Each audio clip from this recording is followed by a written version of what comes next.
پاکستان د افغانستان د بې ثباتۍ لپاره له تاجکستان څخه مرسته غوښتي. سلام، وخت مو بخیر.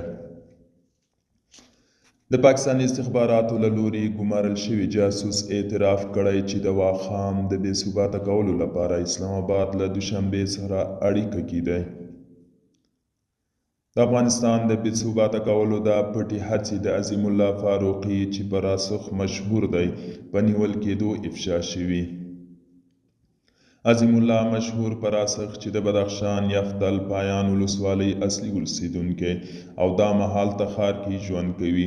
د اسلامي امارت ځواکونو له لوري پاکستان ته په جاسوسۍ نیول شوی دی.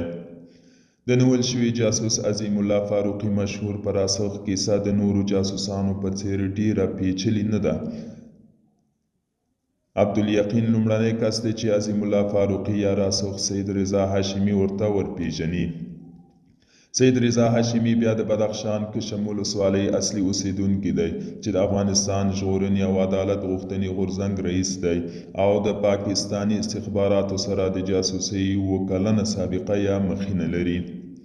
عظیم الله فاروقي یا راسخ کیسه کوي چې سید رضا هاشمي پاکستان ته وربللو او د اسلام آباد افغان هاوس هوټل کې د پاکستاني استخباراتو له مهمو غړو لکه کرنل خالد، کرنل شاهد، لیاقت علي پاچا او جمهوریت تېرې ادارې د څو لوړپوړو چارواکو سره ګډه ناسته وکړه.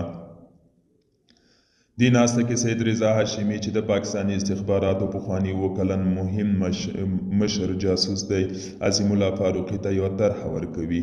دا طرحه تر ډیره په دې راڅرخیږي چې څرنګه ممکنه ده له پاکستان څخه افغانستان ته د داعشي جنګیالیو تګ لار وموندل شي. په دې 8 مخیزه طرحه کې ټول پام په 3 ولایتونو کونړ، نورستان او بدخشان ورکول دي، خو د لارو په موندلو هلته داعش جنګیالي واستول شي.